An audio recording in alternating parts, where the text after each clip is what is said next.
अब ये जब हमने क्रिएट कर लिया एक व्यू, सो ये क्योंकि तीनों हमारे पास डिफरेंट चीज़ें हैं, इनको बेसिकली हमने ग्रुप करना है। इस तरह ग्रुप करना है कि जब हम एक दफ़ा क्लिक करें तो वो कुछ और चीज व्यू नज़र आए, दूसरी दफ़ा क्लिक करें तो हमें कोई और व्यू नज़र आए। सो उसके लिए यूजली हम हमारे पास एक ऑप्शन होती है, और जो कि बहुत ज़्यादा इंपॉर्टेंट ऑप्शन है, वो ये है कि हम लोग जो हैं वो सिलेक्शन विंडो हमारे पास होती है। सिलेक्शन विंडो में ये होता है कि हम जितने भी अपने डैशबोर्ड में ऑब्जेक्ट्स या एलिमेंट्स ऐड कर रहे होते हैं, उन सब की इंफॉर्मेशन हमारे पास यहाँ पे आ रही होती है।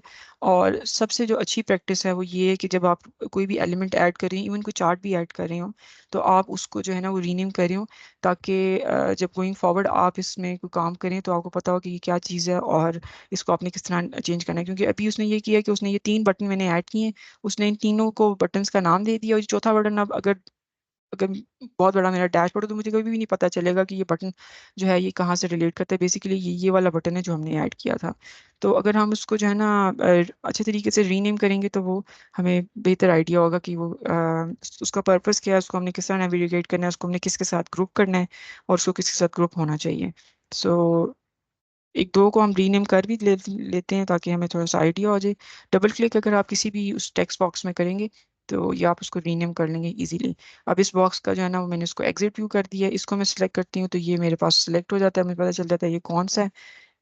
इसको मे बी कुछ भी कह दें, फिल्टर्स सिलेक्शन, मे बी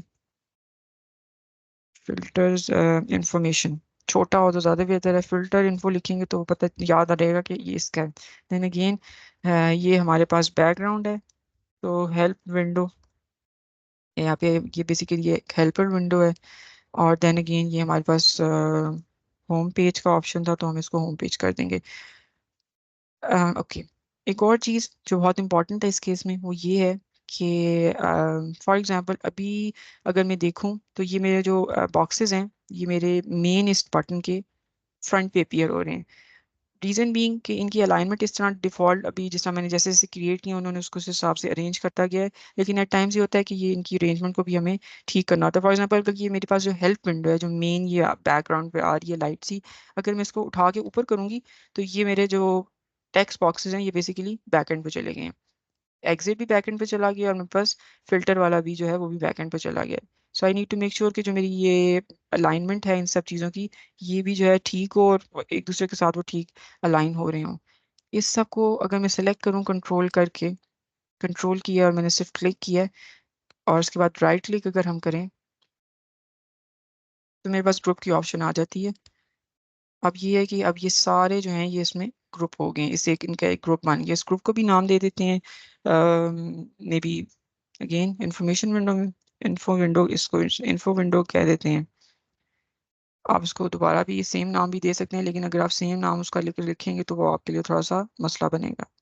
सो ये हमारे पास जो है ना एक इंफॉर्मेशन विंडो है। अब हम इसी के साथ, इसी हेल्प विंडो के साथ हम बुक मार्क की जो हमारी एक चीज़ है उसको भी हम देख लेंगे कि हम उसमें बुक मार्क्स कैसे क्रिएट कर सकते हैं, क्योंकि अल्टीमेटली ये बुक मार्क ही क्रिएट किया हुआ था मैंने, जिस वजह से जब हम उसको सिलेक्ट करते थे क्वेश्चन मार्क को तो वो शो होता था, और कहीं भी क्लिक करते थे तो वो हाइड हो जाता था।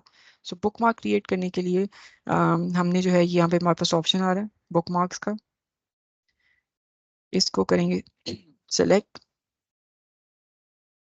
ठीक है, इसको सिलेक्ट करने के बाद जो है वो यहाँ पे हमारे पास डिफरेंट, अभी क्योंकि इस पेज पे हमारे पास कोई बुक मार्क क्रिएट नहीं हुआ हुआ, तो हम जो है उसको ब्लैंक देख रहे हैं। जैसे ही मैं ऐड करूंगी तो यहाँ पे मेरे पास एक बुक मार्क की ऑप्शन शो होना शुरू हो जाती है, और उसको बुक मार्क 1 कह रहा है। इसको हम रीनेम कर लेते हैं, लेट्स से हम शो इन शो हेल्प कह देते हैं। शो हेल्प से ये होगा कि हमें पता चल जाएगा कि हम इस पर इस बुक मार्क का बेसिकली पर्पस क्या है। अब ये बुक मार्क क्रिएट करने से सिंपल बुक मार्क हमारा जनरेट नहीं हो जाता, हमें थोड़ी सी इसकी 3 डॉट्स में जाके थोड़ी सी सेटिंग्स करने की ज़रूरत है, ताकि जो हमारे फिल्टर्स हैं या कोई और बैकएंड पे हमारी चीज़ें चल रही हैं वो डिस्टर्ब ना हो, और हमारे पास ये विंडो एज इज़ शो होना शुरू हो जाए जिस तरह हम चाहते हैं। जस्ट उसको एक इंफॉर्मेशन मिल जाए कि उसमें वो हो क्या रहा है डैशबोर्ड में। सो यहाँ पे जब हमारे पास ये बुक मार्क बन जाएगा तो 3 डॉट्स पे क्लिक करेंगे, डेटा को हम अनचेक कर देंगे। डेटा इसलिए अनचेक करेंगे ताकि कोई डेटा वगैरह हमारा रीसेट ना हो। इसको अनचेक करेंगे। इसको करंट पेज को भी अनचेक करेंगे। सिर्फ हम इसका डिस्प्ले के ऊपर फोकस हैं तो हम सिर्फ इसको डिस्प्ले रहने देंगे। एंड देन अगेन यहाँ पे ऑल विजुअल और सिलेक्टेड विजुअल है। एट द मोमेंट हमारे पास जो विजुअल सिलेक्टेड है वो ये वाला है, जो हमने ग्रुप क्रिएट किया है जिसमें ये तीन हमारे पास आ रहे हैं।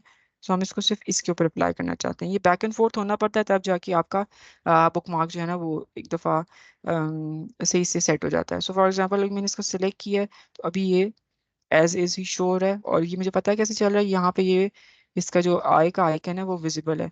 मैं अब इसके ऊपर हाइड करूंगी तो वो हाइड हो जाएगा। जब ये हाइड हो जाएगा और ये हाइड की स्टेट में होगा तो मैं एक और बुक मार्क क्रिएट करूंगी। ठीक है, और इसको भी मैं नाम दे दूंगी हाइट हेल्प मे बी।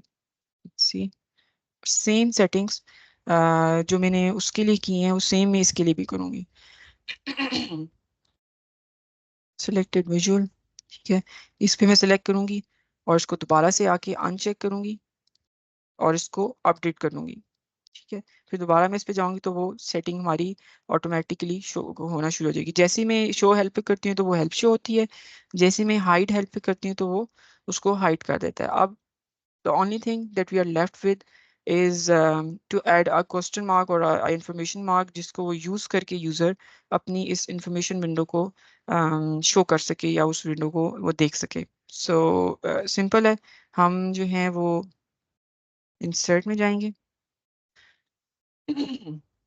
इंसर्ट में जाने के बाद मैंने क्वेश्चन मार्क लिया हुआ था लेकिन अगेन यहाँ से कोई भी लिया जा सकता है। कोई कस्टम आइकन है आप उसको इमेज के फॉर्म में पुल करके तो उसको बटन के साथ ब्लैंक बटन के साथ मर्ज करके भी उसको कर सकते हैं। सो उसमें आपको मतलब लेयर्स में आनी पड़ेंगी इसलिए इसी को ही लेके चलते हैं। अब इस बटन की थोड़ी सी फॉर्मेटिंग कर लेते हैं थोड़ा ताकि ये थोड़ा सा अलाइन हो जाए हमारे इसके साथ। इस बटन को सिलेक्ट किया मैंने और यहाँ पे मेरे पास जो है वो एक एक्शन की ऑप्शन आ रही है। इस एक्शन को मैं करूँगी ऑन। यहाँ पे मेरे पास मल्टीपल ऑप्शंस हैं। इसमें मैं करूँगी बुक मार्क और जो मेरे पास क्योंकि मैं चाहती हूँ कि जब यूज़र कोई भी यूज़र इस क्वेश्चन मार्क के ऊपर क्लिक करे तो उसको मेरी जो हेल्प की विंडो है वो बेसिकली शो हो तो वो उसको मैं शो हेल्प को पिक करूँगी। अब जब मैं इस पे आती हूँ मैं इसके क्लिक करती हूँ तो वो उसको शो करता है। अब क्योंकि ये हमारे पास एक बड़ा सा एक बटन है और मैंने लिखा हुआ भी है ये click anywhere on to exit the screen. तो उसके लिए ये होगा कि मैं वापस अपनी इसमें जाऊंगी विंडो में इसके ऊपर क्लिक करूंगी और ये जो मेरी बड़ी सी एग्जिट की विंडो थी जो कि ये वाली बैकग्राउंड में आ रही है इसको सिलेक्ट करूंगी। सॉरी ये हेल्प है, हाँ जी ये इसने इसको सिलेक्ट किया तो ये वाली है exit is this one right here. इसको क्लिक करके ऑन करूंगी और यहाँ पे मैं अपना हाइड वाला ऑप्शन को एक्टिवेट करूंगी bookmark and then hide help. ठीक है, इसको अब मैं कहीं भी क्लिक करती हूँ तो वो हाइड हो जाता है। इन केस अगर आप चाहते हैं कि ये वाला जो हमारे पास है ऑप्शन एग्जिट वाला इस पे भी अगर यूज़र क्लिक करे तो वो उस पे उसको एग्जिट ऑप्शन अवेलेबल है और वो उसको एग्जिट करे तो आप उसको इसके ऊपर भी अलाइन कर सकते हैं ताकि वो इस ट्रांसपेरेंसी या ग्रे एरिया के अलावा भी अगर वो कहीं और पे उस चीज़ को क्लिक कर रहा है तो वो उसको एग्जिट की एक ऑप्शन यहाँ पे शो कर रहा हो। सो जैसे ही मैं इस पर क्लिक करती हूँ तो वो उसको एग्जिट में ले जाता है। जैसे ही मैं कंट्रोल के साथ डेवलपमेंट में जब भी आप अपने बटन्स की या बुक मार्क्स की टेस्टिंग कर रहे होंगे तो आप जैसे ही इस पर क्लिक करेंगे तो वो उसको शो करना शुरू कर देता है। अगर इवन इस पर भी क्लिक करूंगी तो वो उसको हाइड कर रहा है। सो ये बुक मार्क्स हैं। अगेन डिफरेंट तरीके से आप कर सकते हैं इसको। एक तो ये तरीका है, एक और भी हमारे पास ऑप्शन है। आई एम श्योर आप लोगों ने शायद सुनी हो इनकी अपडेट्स वगैरह अगर आप फॉलो करें। काफ़ी पुरानी अपडेट है खैर ये फील्ड पैरामीटर्स की, वो भी हम इसको टच बेस कर लेंगे। पहले हम चार्ट्स के लिए बुक मार्क्स को यूज़ करते थे, अब हमारे पास थोड़ी सी फ्लेक्सिबिलिटी आ गई फील्ड पैरामीटर्स की वजह से। तो चार्ट्स के लिए मैं इसलिए आप लोगों को बुक मार्क्स नहीं करूँगी लेकिन आप सेम चीज़ चार्ट्स के लिए भी फॉलो कर सकते हैं। फॉर एग्जाम्पल ये दोनों चार्ट है मेरे पास और यहाँ पे मैं कोई और चार्ट शो करना चाहती हूँ और मैं ये चाहती हूँ ये वाला चार्ट इसके साथ कहीं नीचे छुप जाए। और अगर कोई आके सेगमेंट पे क्लिक करे तो सेगमेंट शो हो, डिपार्टमेंट पे क्लिक करे तो department show, just save some space on on my dashboard और ऑन माय कैनवस। तो उसके लिए भी हम बुक मार्क्स को भी यूज़ कर सकते हैं कि एक चार्ट, एक बटन पे क्लिक करो एक चार्ट शो हो, दूसरे बटन पे क्लिक करो तो दूसरा चार्ट शो हो। एक और वर्क अराउंड है, वो भी हम इंशाल्लाह वो भी देख लेंगे जो हमारे पास फील्ड्स अवेलेबल हैं उन्हीं के साथ।